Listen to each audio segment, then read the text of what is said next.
नमस्कार खबरां दे इस बुलेटिन विच तुहाडा स्वागत है। मैं हाँ सुखपाल कौर। पहला पेश ने चोणवीआं खबरां। रक्षा मंत्री राजनाथ सिंह ने कहा कि अफगानिस्तान की स्थिति सुरक्षा पक्षों नवे सवाल खड़े कर दिए ते भारत लगातार स्थिति ते नज़र रख रहा है। लोक सभा स्पीकर ओम बिरला ने कहा कि जम्मू कश्मीर विच हेठले पद्धर तक लोकतंत्री संस्थावां नाल संसद दे मेलजोल विच वड्डा इजाफा होया है। जम्मू कश्मीर के पुंछ जिले कंट्रोल रेखा लागे भारतीय फौज ने घुसपैठ की कोशिश को नाकाम करदियां एक अतवादी नूं मार मुकाया। सुप्रीम कोर्ट ने केंद्र ते सूबा सरकारां ते केंद्र शासित प्रदेशों वालों अपने दोवें मां बाप या मां या बाप चों एक नूं गवा चुके बच्चों नूं राहत देण लई चुके गए कदमां ते तसल्ली जाहिर की। टोक्यो पैरालंपिक्स विच भारत का शानदार प्रदर्शन जारी। भारत के सुमित अंतल ने भाला सुट्टण विच सोने का मैडल हासिल किया। अवनी लेखरा ने निशानेबाजी विच सोन तगमा जित्या।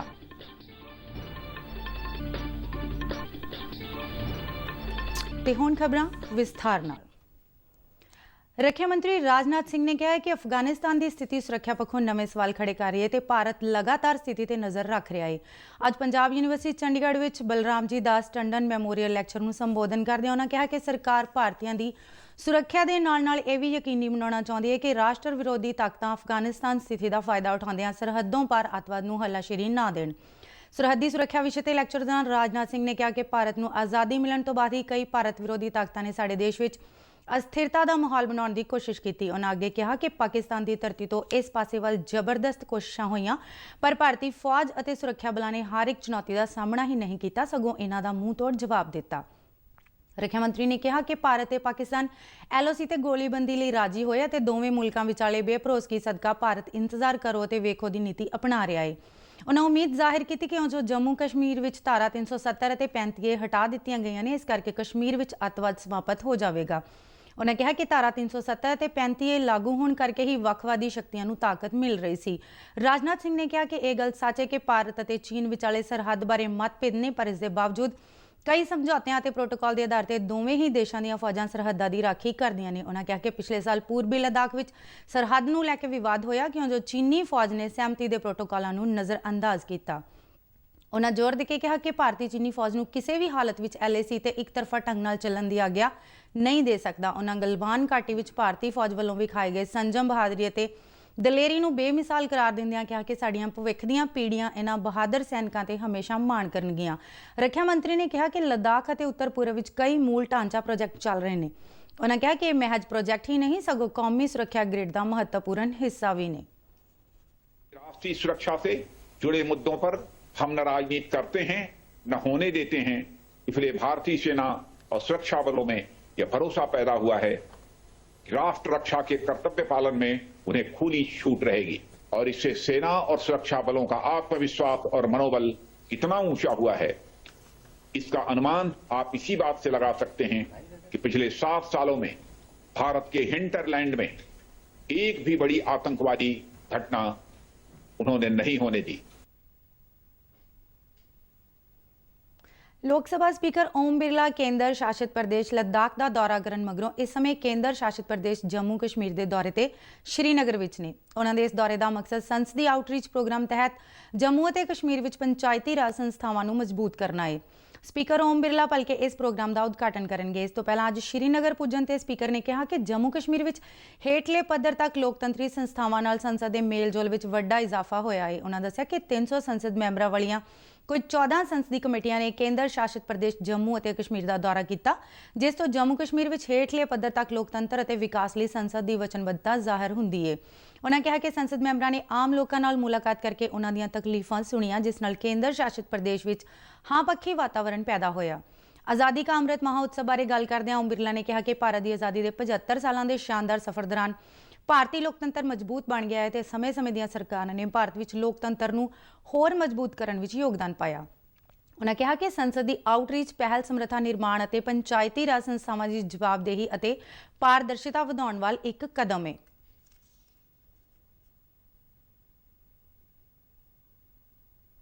जम्मू कश्मीर के पुंछ जिले कंट्रोल रेखा लागे भारतीय फौज ने घुसपैठ की कोशिश को नाकाम करदे एक अतवादी नूं मार गिराया।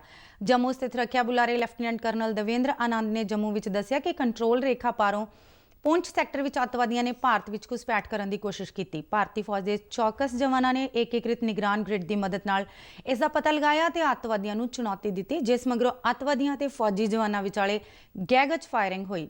ਬਾਅਦ ਵਿੱਚ ਇਸ ਥਾਂ ਤੋਂ ਇੱਕ ਅੱਤਵਾਦੀ ਦੀ ਲਾਸ਼ ਦੇ ਨਾਲ ਇੱਕ AK-47 ਵੀ ਬਰਾਮਦ ਕੀਤੀ ਗਈ। ਬੁਲਾਰੇ ਅਨੁਸਾਰ ਖਬਰਾਂ ਲਿਖੇ ਜਾਣ ਤੱਕ ਆਪਰੇਸ਼ਨ ਜਾਰੀ ਸੀ। ਸੁਪਰੀਮ ਕੋਰਟ ਨੇ ਅੱਜ ਕਿਹਾ ਹੈ ਕਿ ਕੋਵਿਡ-19 ਨੇ ਕਈ ਜ਼ਿੰਦਗੀਆਂ ਬਰਬਾਦ ਕਰ ਦਿੱਤੀਆਂ ਨੇ ਅਤੇ ਮਹਾਮਾਰੀ ਕਾਰਨ ਆਪਣੇ ਪਿਤਾ ਜਾਂ ਮਾਤਾ ਜਾਂ ਦੋਵਾਂ ਨੂੰ ਗਵਾਉਣ ਵਾਲੇ ਬੱਚਿਆਂ ਦੀ ਜ਼ਿੰਦਗੀ ਦਾਅ ਤੇ ਲੱਗੀ ਵੇਖਣਾ ਦਿਲ ਨੂੰ ਪੀੜਾ ਦੇਣ ਵਾਲਾ ਹੈ। ਸਰਵਉੱਚ ਅਦਾਲਤ ਨੇ ਅਜਿਹੇ ਬੱਚਿਆਂ ਨੂੰ ਰਾਹਤ ਦੇਣ ਲਈ ਕੇਂਦਰ ਅਤੇ ਸੂਬਾ ਸਰਕਾਰਾਂ ਵੱਲੋਂ ਐਲਾਨੀਆਂ ਯੋਜਨਾਵਾਂ ਤੇ ਤਸੱਲੀ ਪ੍ਰਗਟ ਕੀਤੀ। ਸੁਪਰੀਮ ਕੋਰਟ ਨੇ ਕਿਹਾ ਕਿ ਸਰਕਾਰਾਂ ਨੇ ਅਜਿਹੇ ਬੱਚਿਆਂ ਦੀ ਪਛਾਣ ਕਰਨ ਲਈ ਤਸੱਲੀਬਖਸ਼ ਪੇਸ਼ਕਦਮੀ ਕੀਤੀ ਹੈ ਜੋ ਕੋਵਿਡ-19 ਮਹਾਮਾਰੀ ਕਾਰਨ ਯਤੀਮ ਹੋ ਗਏ ਸਨ ਜਾਂ ਫਿਰ ਆਪਣੇ ਮਾਤਾ-ਪਿਤਾ ਚੋਂ ਇੱਕ ਨੂੰ ਗਵਾ ਬੈਠੇ ਨੇ।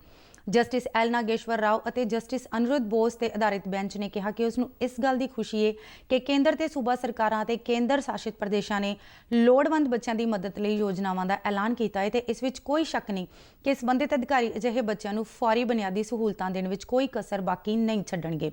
ਬੈਂਚ ਨੇ ਕੇਸ ਦੀ ਅਗਲੀ ਸੁਣਵਾਈ 7 ਅਕਤੂਬਰ ਤੱਕ ਮੁਲਤਵੀ ਕਰ ਦਿੱਤੀ ਹੈ।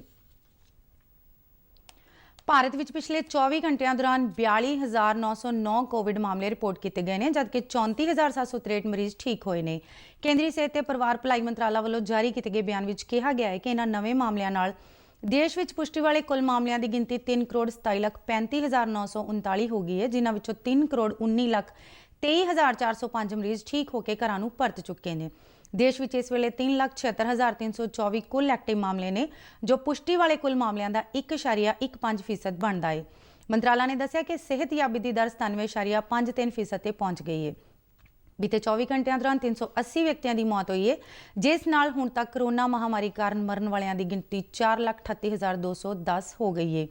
ਦੇਸ਼ ਵਿੱਚ ਕੋਵਿਡ-19 ਵਿਰੁੱਧ ਸ਼ੁਰੂ ਕੀਤੀ ਗਈ ਰਾਸ਼ਟਰ ਵਿਆਪੀ ਟੀਕਾਕਰਨ ਮੁਹਿੰਮ ਦੌਰਾਨ ਹੁਣ ਤੱਕ 63 ਕਰੋੜ 43 ਲੱਖ ਤੋਂ ਵੱਧ ਲੋਕਾਂ ਨੂੰ ਟੀਕੇ ਦੀ ਖੁਰਾਕ ਦਿੱਤੀ ਜਾ ਚੁੱਕੀ ਹੈ।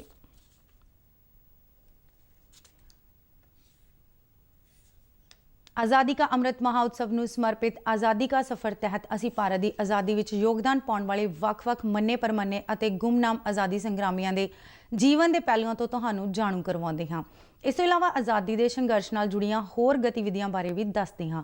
ਅੱਜ ਅਸੀਂ ਇਸ ਕੜੀ ਤਹਿਤ ਸੁਤੰਤਰਤਾ ਸੈਲਾਨੀ ਅਤੇ ਉੜੀਸਾ ਦੇ ਮਰਹੂਮ ਮੁੱਖ ਮੰਤਰੀ ਵਿਨਾਇਕ ਆਚਾਰੀਆ ਦੀ ਗੱਲ ਕਰਾਂਗੇ, ਜਿਨ੍ਹਾਂ ਦਾ ਆਜ਼ਾਦੀ ਦੀ ਲੜਾਈ ਵਿੱਚ ਅਹਿਮ ਯੋਗਦਾਨ ਰਿਹਾ ਹੈ। ਪੇਸ਼ ਹੈ ਇੱਕ ਰਿਪੋਰਟ।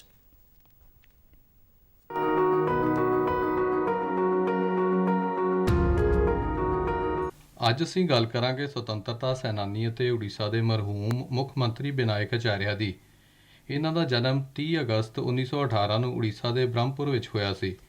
ਪਿਆਰ ਨਾਲ ਉਹਨਾਂ ਨੂੰ ਉੜੀਸਾ ਦਾ ਅਜਾਤ ਸ਼ਤਰੂ ਵੀ ਕਿਹਾ ਜਾਂਦਾ ਹੈ, ਯਾਨੀ ਅਜਿਹਾ ਵਿਅਕਤੀ ਜੋ ਦੋਸਤਾਂ ਦਾ ਹੀ ਨਹੀਂ ਬਲਕਿ ਦੁਸ਼ਮਣਾਂ ਦਾ ਵੀ ਦਿਲ ਜਿੱਤ ਲਵੇ। ਦੇਖਣ ਵਿੱਚ ਕਮਜ਼ੋਰ ਖੱਦਰਧਾਰੀ ਵਿਨਾਇਕ ਆਚਾਰੀਆ ਸਿੱਧੇ ਸਾਦੇ ਅਤੇ ਮਿੱਠ ਬੋਲੜੇ ਵਿਅਕਤੀ ਸਨ। ਵਿਨਾਇਕ ਆਚਾਰੀਆ ਨੇ ਭਾਰਤ ਛੱਡੋ ਅੰਦੋਲਨ ਵਿੱਚ ਕਿਰਿਆਸ਼ੀਲ ਰੂਪ ਨਾਲ ਭਾਗ ਲਿਆ। ਇਸ ਅੰਦੋਲਨ ਦਾ ਬ੍ਰਹਮਪੁਰ 'ਤੇ ਬਹੁਤ ਪ੍ਰਭਾਵ ਪਿਆ। ਉਹਨਾਂ ਨੇ ਉੜੀਸਾ ਦੇ ਚੌਮੁਖੀ ਵਿਕਾਸ ਦੇ ਸਾਰੇ ਪੜਾਵਾਂ ਵਿੱਚ ਮਹੱਤਵਪੂਰਨ ਭੂਮਿਕਾ ਨਿਭਾਈ। ਵਿਨਾਇਕ ਆਚਾਰੀਆ ਦੇ ਸਿਆਸੀ, ਸਮਾਜਿਕ, ਸਿੱਖਿਅਕ ਅਤੇ ਪ੍ਰਸ਼ਾਸਨਿਕ ਯੋਗਦਾਨ ਦੀ ਵਿਸ਼ੇਸ਼ ਸ਼ਲਾਘਾ ਕੀਤੀ ਜਾਂਦੀ ਹੈ। ਉਹ ਆਪਣੇ ਹੈੱਡਮਾਸਟਰ ਪਿਤਾ ਰਘੂਨਾਥ ਆਚਾਰੀਆ ਅਤੇ ਸਮਕਾਲੀ ਸਾਹਿਤਕਾਰ ਰਾਮਚੰਦਰ ਆਚਾਰੀਆ ਤੋਂ ਬੇਹੱਦ ਪ੍ਰਭਾਵਿਤ ਸਨ।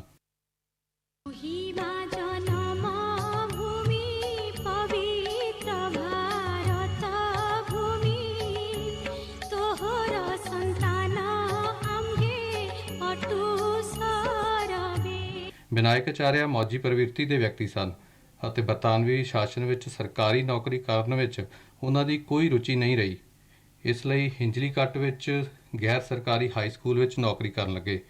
ਬਾਅਦ ਵਿੱਚ ਉਹ ਬ੍ਰਹਮਪੁਰ ਨਗਰ ਨਿਗਮ ਹਾਈ ਸਕੂਲ ਵਿੱਚ ਸਰਕਾਰੀ ਅਧਿਆਪਕ ਨਿਯੁਕਤ ਹੋਏ। ਦ੍ਰਿੜਤਾ ਉਹਨਾਂ ਦਾ ਪ੍ਰਮੁੱਖ ਗੁਣ ਸੀ ਅਤੇ ਉਹ ਆਪਣੇ ਖੇਤਰ ਵਿੱਚ ਬਹੁਤ ਭਰੋਸੇਯੋਗ ਅਤੇ ਵਿਹਾਰਕ ਨੇਤਾ ਸਨ। ਸਮਾਜਵਾਦ ਵੱਲ ਆਕਰਸ਼ਿਤ ਵਿਨਾਇਕ ਆਚਾਰੀਆ ਸੱਚੇ ਗਾਂਧੀਵਾਦੀ ਸਨ। ਭਾਰਤ ਛੱਡੋ ਅੰਦੋਲਨ ਦੇ ਦੌਰਾਨ ਉਹਨਾਂ ਨੇ ਇੱਕ ਵਿਅਕਤੀ ਤੋਂ ਦੂਜੇ ਵਿਅਕਤੀ ਤੱਕ ਜ਼ਰੂਰੀ ਸੂਚਨਾ ਦੇ ਲਈ ਇੱਕ ਸੁਨੇਹਾ ਪਹੁੰਚਾਉਣ ਦਾ ਕੰਮ ਕੀਤਾ।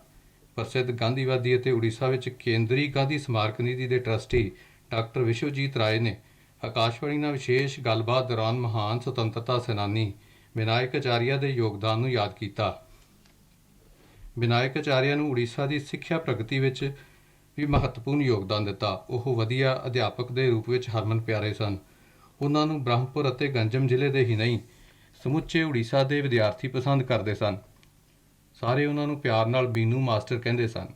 ਇਸ ਦੌਰਾਨ ਉਹਨਾਂ ਨੇ ਸਮਾਜ ਦੇ ਵਾਂਝੇ ਲੋਕਾਂ ਦੀ ਸਹਾਇਤਾ ਲਈ ਨਵੋਤਕਲ ਸੇਵਾ ਸੰਘ ਦਾ ਗਠਨ ਕੀਤਾ। ਉਹਨਾਂ ਦੀ ਪਹਿਲ ਨਾਲ ਗਰੀਬ ਵਿਦਿਆਰਥੀਆਂ ਦੀ ਸਹਾਇਤਾ ਲਈ ਹਰਿਦਾਖਾਂਡੀ ਮੱਠ ਦੀ ਸਥਾਪਨਾ ਹੋਈ। 1954 ਵਿੱਚ ਜਦੋਂ ਦੱਖਣੀ ਉੜੀਸਾ ਵਿੱਚ ਭਾਸ਼ਾਈ ਝਗੜੇ ਸ਼ੁਰੂ ਹੋਏ ਤਾਂ ਆਚਾਰੀਆ ਨੇ ਪ੍ਰਭਾਵਿਤ ਖੇਤਰਾਂ ਵਿੱਚ ਸ਼ਾਂਤੀ ਯਤਨਾਂ ਦੀ ਨੁਮਾਇੰਦਗੀ ਕੀਤੀ। ਉਹਨਾਂ ਨੇ ਦਲਿਤ ਸਮਾਜ ਦੇ ਹਿੱਤ ਲਈ ਵੀ ਕੰਮ ਕੀਤੇ ਅਤੇ ਉਹਨਾਂ ਨਾਲ ਭੋਜਨ ਕਰਕੇ ਇੱਕ ਨਵੀਂ ਰਵਾਇਤ ਸ਼ੁਰੂ ਕੀਤੀ। ਆਚਾਰੀਆ ਸਿੱਖਿਆ ਦੇ ਵਿਕਾਸ, ਦੇਸ਼ ਦੀ ਪ੍ਰਭੂਸੱਤਾ, ਧਰਮ ਨਿਰਪੱਖਤਾ, ਕੌਮੀ ਏਕਤਾ ਅਤੇ ਵਰਗ ਭੇਦ ਦੇ ਖਾਤਮੇ ਲਈ ਸਦਾ ਪ੍ਰਤੀਬੱਧ ਰਹੇ। 1976 ਤੋਂ 1977 ਤੱਕ ਮੁੱਖ ਮੰਤਰੀ ਦੇ ਅਹੁਦੇ ਤੇ ਰਹਿੰਦੇ ਹੋਏ ਵਿਨਾਇਕ ਆਚਾਰੀਆ ਨੇ ਪ੍ਰਾਇਮਰੀ ਸਿੱਖਿਆ ਤੇ ਵਿਸ਼ੇਸ਼ ਧਿਆਨ ਦਿੱਤਾ ਅਤੇ ਪੂਰੇ ਯਤਨ ਕੀਤੇ ਕਿ ਬੱਚੇ ਸਕੂਲ ਦੀ ਪੜ੍ਹਾਈ ਵਿਚਾਲੇ ਨਾ ਛੱਡਣ। 11 ਦਸੰਬਰ 1983 ਨੂੰ ਆਚਾਰੀਆ ਜੀ ਦਾ ਦੇਹਾਂਤ ਹੋ ਗਿਆ, ਪਰ ਉਹਨਾਂ ਦੇ ਕੰਮ ਅੱਜ ਵੀ ਪ੍ਰੇਰਣਾ ਸਰੋਤ ਨੇ।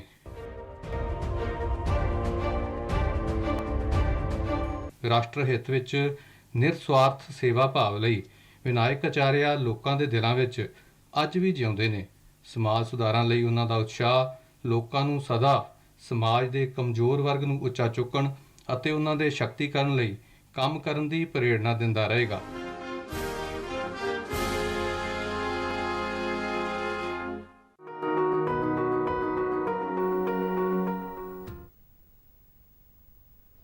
ਉਧਰ ਟੋਕੀਓ ਵਿੱਚ ਚੱਲ ਰਹੀਆਂ ਪੈਰਾਲੰਪਿਕ ਖੇਡਾਂ ਵਿੱਚ ਭਾਰਤ ਦਾ ਸ਼ਾਨਦਾਰ ਪ੍ਰਦਰਸ਼ਨ ਲਗਾਤਾਰ ਜਾਰੀ ਹੈ।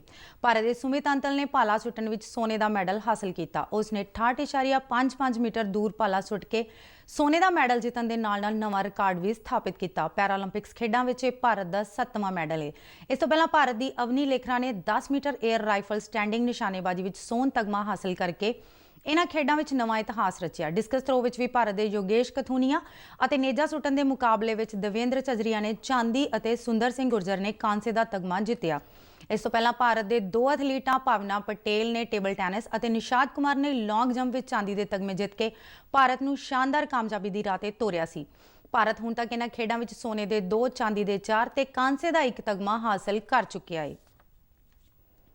ਅੱਜ ਦੇਸ਼ ਭਰ ਵਿੱਚ ਭਗਵਾਨ ਸ਼੍ਰੀ ਕ੍ਰਿਸ਼ਨ ਦਾ ਜਨਮ ਦਾ ਪ੍ਰਤੀਕ ਤਿਉਹਾਰ ਜਨਮ ਅਸ਼ਟਮੀ ਮਨਾਇਆ ਜਾ ਰਿਹਾ ਹੈ। ਮੰਦਰਾਂ ਨੂੰ ਬਹੁਤ ਹੀ ਖੂਬਸੂਰਤ ਢੰਗ ਨਾਲ ਸਜਾਇਆ ਗਿਆ ਹੈ ਅਤੇ ਸਵੇਰ ਤੋਂ ਹੀ ਮੰਦਰਾਂ ਵਿੱਚ ਸ਼ਰਧਾਲੂਆਂ ਦਾ ਤਾਂਤਾ ਲੱਗਿਆ ਹੋਇਆ ਹੈ। ਪੰਜਾਬ ਵਿੱਚ ਬਠਿੰਡਾ ਵਿੱਚ ਪਹਿਲੀ ਵਾਰ ਹੋਇਆ ਹੈ ਕਿ ਜਨਮ ਅਸ਼ਟਮੀ ਦੇ ਤਿਉਹਾਰ ਨੂੰ ਵੱਡੇ ਢੰਗ ਨਾਲ ਮਨਾਇਆ ਜਾ ਰਿਹਾ ਹੋਵੇ। ਸ਼ਹਿਰ ਦੇ ਸਾਰੇ ਬਾਜ਼ਾਰਾਂ ਨੂੰ ਖੂਬਸੂਰਤ ਦਿੱਖ ਦਿੱਤੀ ਗਈ ਅਤੇ ਰਾਤ ਸਮੇਂ ਬਾਜ਼ਾਰਾਂ ਅੰਦਰ ਜਗਦੀਆਂ ਸਜਾਵਟੀ ਲਾਈਟਾਂ ਅਦਭੁਤ ਨਜ਼ਾਰਾ ਪੇਸ਼ ਕਰ ਰਹੀਆਂ ਨੇ। ਬੀਤੀ ਰਾਤ ਬਠਿੰਡਾ ਦੇ ਮਾਲ ਰੋਡ ਤੇ ਜਨਮ ਅਸ਼ਟਮੀ ਦੇ ਸਬੰਧ ਵਿੱਚ ਸਮਾਗਮ ਕੀਤਾ ਗਿਆ, ਜਿਸ ਵਿੱਚ ਭਗਵਾਨ ਕ੍ਰਿਸ਼ਨ ਦੇ ਜੀਵਨ ਤੇ ਵਿਸ਼ੇਸ਼ ਲੇਜ਼ਰ ਲਾਈਟ ਸ਼ੋਅ ਦਿਖਾਇਆ ਗਿਆ ਅਤੇ ਸ਼੍ਰੀ ਕ੍ਰਿਸ਼ਨ ਦੀ ਮਹਿਮਾ ਨੂੰ ਦਰਸਾਉਂਦੀਆਂ ਝਾਕੀਆਂ ਪੇਸ਼ ਕੀਤੀਆਂ ਗਈਆਂ। ਇਸ ਦੇ ਨਾਲ ਹੀ ਸੰਗੀਤ ਭਗਤੀ ਦਾ ਪ੍ਰੋਗਰਾਮ ਦੇਰ ਰਾਤ ਤੱਕ ਚੱਲਿਆ। ਖਬਰਾਂ ਦੇ ਬੁਲੇਟਿਨ ਸਾਡੇ ਦਰਸ਼ਕ RNU DDK ਜਲੰਧਰ ਦੇ YouTube ਚੈਨਲ, Facebook ਪੇਜ ਅਤੇ Twitter ਹੈਂਡਲ ਤੇ ਵੀ ਦੇਖ ਸਕਦੇ ਨੇ। ਬੁਲੇਟਿਨ ਦੇ ਅਖੀਰ ਵਿੱਚ ਚੋਣਵੀਆਂ ਖਬਰਾਂ ਇੱਕ ਵਾਰ ਫੇਰ ਤੋਂ। ਰੱਖਿਆ ਮੰਤਰੀ ਰਾਜਨਾਥ ਸਿੰਘ ਨੇ ਕਿਹਾ ਹੈ ਕਿ ਅਫਗਾਨਿਸਤਾਨ ਦੀ ਸਥਿਤੀ ਸੁਰੱਖਿਆ ਪੱਖੋਂ ਨਵੇਂ ਸਵਾਲ ਖੜੇ ਕਰ ਰਹੀ ਹੈ ਤੇ ਭਾਰਤ ਲਗਾਤਾਰ ਸਥਿਤੀ ਤੇ ਨਜ਼ਰ ਰੱਖ ਰਿਹਾ ਹੈ। ਲੋਕ ਸਭਾ ਸਪੀਕਰ ਓਮ ਬਿਰਲਾ ਨੇ ਕਿਹਾ ਕਿ ਜੰਮੂ ਕਸ਼ਮੀਰ ਵਿੱਚ ਹੇਠਲੇ ਪੱਧਰ ਤੱਕ ਲੋਕਤੰਤਰੀ ਸੰਸਥਾਵਾਂ ਨਾਲ ਸੰਸਦ ਦੇ ਮੇਲਜੋਲ ਵਿੱਚ ਵੱਡਾ ਇਜ਼ਾਫਾ ਹੋਇਆ ਹੈ। ਜੰਮੂ ਕਸ਼ਮੀਰ ਦੇ ਪੁੰਛ ਜ਼ਿਲ੍ਹੇ 'ਚ ਕੰਟਰੋਲ ਰੇਖਾ ਲਾਗੇ ਭਾਰਤੀ ਫੌਜ ਨੇ ਘੁਸਪੈਠ ਦੀ ਕੋਸ਼ਿਸ਼ ਨੂੰ ਨਾਕਾਮ ਕਰਦਿਆਂ ਇੱਕ ਅੱਤਵਾਦੀ ਨੂੰ ਮਾਰ ਮੁਕਾਇਆ। ਸੁਪਰੀਮ ਕੋਰਟ ਨੇ ਕੇਂਦਰ ਤੇ ਸੂਬਾ ਸਰਕਾਰਾਂ ਅਤੇ ਕੇਂਦਰ ਸ਼ਾਸਿਤ ਪ੍ਰਦੇਸ਼ਾਂ ਵੱਲੋਂ ਆਪਣੇ ਦੋਵੇਂ ਮਾਂ-ਬਾਪ ਜਾਂ ਮਾਂ ਜਾਂ ਬਾਪ ਚੋਂ ਇੱਕ ਨੂੰ ਗਵਾ ਚੁੱਕੇ ਬੱਚਿਆਂ ਨੂੰ ਰਾਹਤ ਦੇਣ ਲਈ ਚੁੱਕੇ ਗਏ ਕਦਮਾਂ ਤੇ ਤਸੱਲੀ ਜ਼ਾਹਿਰ ਕੀਤੀ। ਟੋਕੀਓ ਪੈਰਾਲੰਪਿਕਸ ਵਿੱਚ ਭਾਰਤ ਦਾ ਸ਼ਾਨਦਾਰ ਪ੍ਰਦਰਸ਼ਨ ਜਾਰੀ। ਭਾਰਤ ਦੇ ਸੁਮਿਤ ਅੰਤਲ ਨੇ ਭਾਲਾ ਸੁੱਟਣ ਵਿੱਚ ਸੋਨੇ ਦਾ ਮੈਡਲ ਹਾਸਲ ਕੀਤਾ। ਅਵਨੀ ਲੇਖਰਾ ਨੇ ਨਿਸ਼ਾਨੇਬਾਜ਼ੀ ਵਿੱਚ ਸੋਨ ਤਗਮਾ ਜਿੱਤਿਆ। ਇਸ ਦੇ ਨਾਲ ਹੀ ਖਬਰਾਂ ਦਾ ਇਹ ਬੁਲੇਟਿਨ ਖਤਮ ਹੋਇਆ। ਆਗਿਆ ਦਿਓ। ਨਮਸਕਾਰ।